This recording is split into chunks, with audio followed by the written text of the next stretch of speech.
This is ideal situation in 2024 for your love life. It is ideal situation for your life partnership. It is ideal situation for your career. आपकी limits test होंगी, आपका सब्र test होगा, आपकी judgemental abilities test होंगी। Favour of nature, time behaviour आपके लिए अच्छा हो या ना हो, लेकिन आप अपनी कांस्टेंट एबिलिटी से, अपनी डिसीजन से, अपनी प्रेजेंस ऑफ माइंड से, अपनी कंसंट्रेशन से ही कामयाब हो जाते हैं।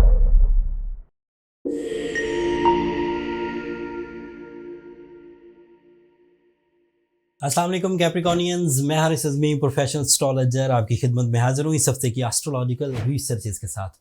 ये जून का आखिरी हफ्ता है और इस हफ्ते एक मेजर एस्ट्रोलॉजिकल इवेंट है। आपका रूलिंग प्लैनेट सैटर्न इस हफ्ते रेट्रोग्रेड हो जाएगा।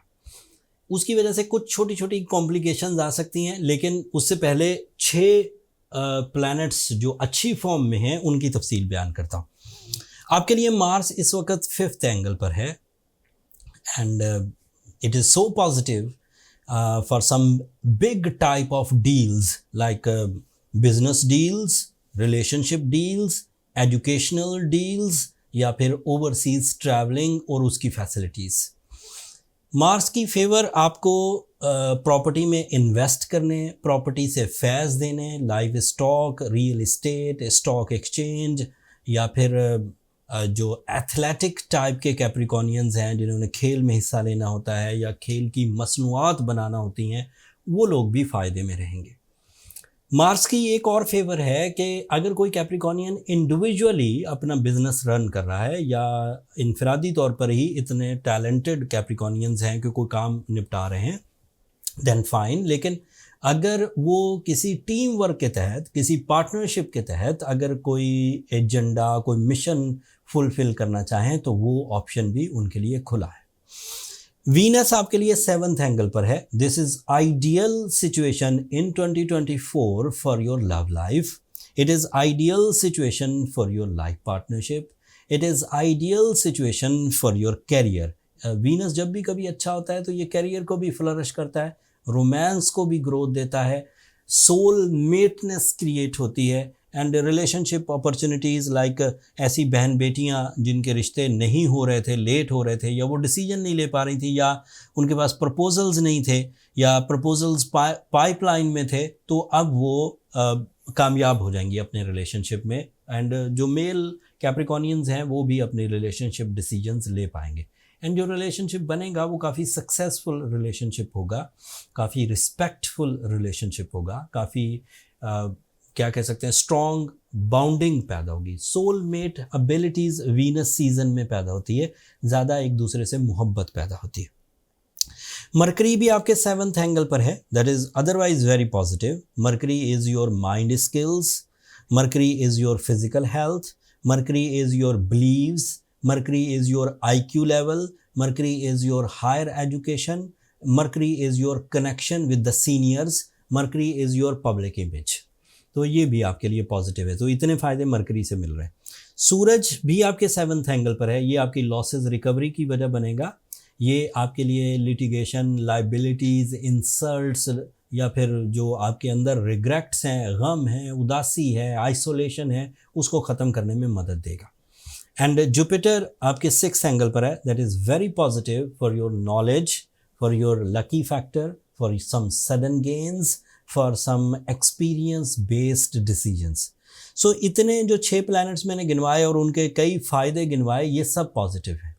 But ruling planet 29 of June को इस हफ्ते रेट्रोग्रेड हो जाएगा एंड उसकी रेट्रोग्रेशन आपके 3rd एंगल पर है। यहाँ पर ये काफ़ी पॉजिटिव था, फैमिली यूनिटी प्रोड्यूस कर रहा था, आपकी नेचुरल स्किल्स को पॉलिश कर रहा था, आपकी प्रेजेंस ऑफ माइंड की वजह बन रहा था, आपकी जजमेंटल एबिलिटी, आपकी इंस्टीट्यूशनल अचीवमेंट, आपकी इंट्यूशन लेवल्स, इन सब को ग्रोथ दे रहा था। एंड साथ ही आपके फाइनेंस का भी रिप्रेजेंटेटिव है, 2nd एंगल को रिप्रेजेंट करता है। तो फाइनेंशियल साइड पर भी कुछ थोड़ी वीकनेसेस आ सकती, थोड़ी वीकनेसेस, क्योंकि आपके शॉर्ट टर्म प्लैनेट्स बहुत फेवरेबल हैं, तो मुझे उम्मीद है कि ज़्यादा प्रॉब्लम होगी नहीं। एंड एक और एक्सपीरियंस बयान करता हूँ, जो अभी एस्ट्रोलॉजी रूल बुक का हिस्सा तो नहीं बना, लेकिन मैंने अपने कैरियर में देखा है कि जैसे सैटर्न पिछले 7 महीनों से आपको फेवर कर रहा है, एंड उस फेवर में ज़ाहिर बात है आपने कुछ तो अचीव किया होगा, कुछ कॉन्फिडेंस, कुछ प्लानिंग्स, कुछ रिसोर्सेज, कुछ अथॉरिटीज़, कुछ पीआर, कुछ तो बनाई होगी। अब वो ऐसा नहीं है कि जैसे ही सैटर्न रेट्रोग्रेड होगा तो वो सारी चीज़ें कोलैप्स कर जाएंगी, उनका मोमेंटम अभी भी चलेगा, 2-1 महीने तो निकाल देगा आपके, हो सकता है 5 के 5 महीने आपके कोई ट्रबल ना आए। अगर अगले 5 महीने 29 जून से लेकर 15 नवंबर तक कोई प्रॉब्लम नहीं आती तो that means you are a strong Capricornian, के हालात कैसे भी हों, favour of nature, time behaviour आपके लिए अच्छा हो या ना हो, लेकिन आप अपनी कांस्टेंट एबिलिटी से, अपनी डिसीजन से, अपनी प्रेजेंस ऑफ माइंड से, अपनी कंसंट्रेशन से ही कामयाब हो जाते हैं। तो दैट मीन्स कि आप स्ट्रॉन्ग हुए। लेकिन ऐसे कैप्रिकॉर्नियंस जो पहले ही अपने रिश्ते निभाने में नाकाम रहे हों, ऐसे कैप्रिकॉर्नियन जो पहले ही अपनी अथॉरिटीज़ को वेस्ट कर चुके हों, ऐसे कैप्रिकॉर्नियंस जो पहले ही अपने रिसोर्सेज बिल्कुल ख़राब कर चुके हों, अपनी सेहत को उलझा चुके हों, उन कैप्रिकॉर्नियंस के लिए ये 5 महीने फिर थोड़े पिंचिंग वाले होंगे। आपकी लिमिट्स टेस्ट होंगी, आपका सब्र टेस्ट होगा, आपकी जजमेंटल एबिलिटीज़ टेस्ट होंगी।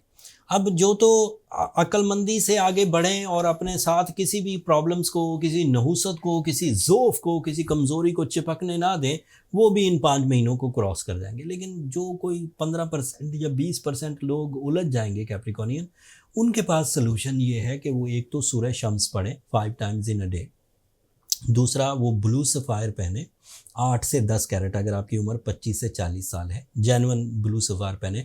जेन्युइन ब्लू सफ़ायर से याद आया कि एस्ट्रोजेम्स ने ये जब सब कंप्लेंट्स देखी थी, मैंने एम्फेसाइज भी किया, जब कंप्लेंट्स देखी कि प्रिस्क्रिप्शन हमारी एस्ट्रोजेम से या एस्ट्रोलॉजर से वो ले लेते हैं और फिर जाके कोई प्लास्टिक का या कोई शीशे का स्टोन या लैब क्रिएटेड स्टोन पहन लेते हैं, एंड देन वो फील करते हैं कि हमने ट्रीटमेंट कर लिया, जबकि वो ट्रीटमेंट हो नहीं रहा होता, टाइम वेस्ट हो रहा होता।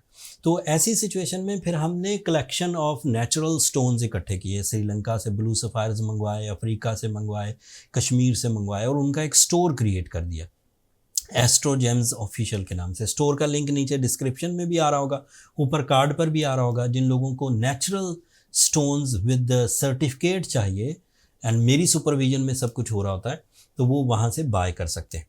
अगर आपने स्टोन पहना, ब्लैक कलर को अवॉइड किया, सूर्य शम्स पड़ी, तो यकीन मानिए कि शॉर्ट टर्म प्लैनेट्स आपको स्मूथ ही रखेंगे, कोई परेशानी नहीं आएगी।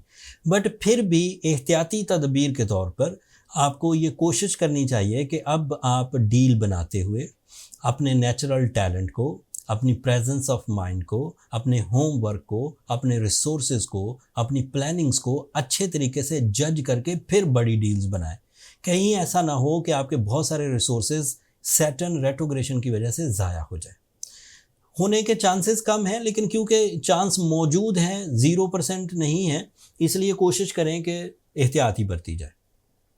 अगले हफ्ते मरकरी जो इस वक्त आपके 7th एंगल पर है, ये 8th एंगल पर चला जाएगा, वहाँ इसका बिहेवियर डिफरेंट हो जाएगा।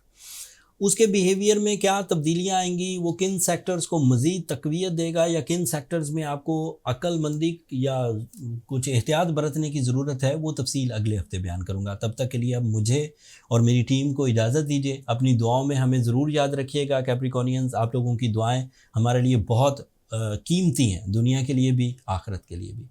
एंड चैनल को भी ज़रूर सब्सक्राइब कर लीजिएगा, आप लोगों की सब्सक्रिप्शन हमारी हौसला अफजाई की वजह बनती है। अगले हफ्ते तक के लिए इजाज़त दीजिए। अल्लाह ने के बाद।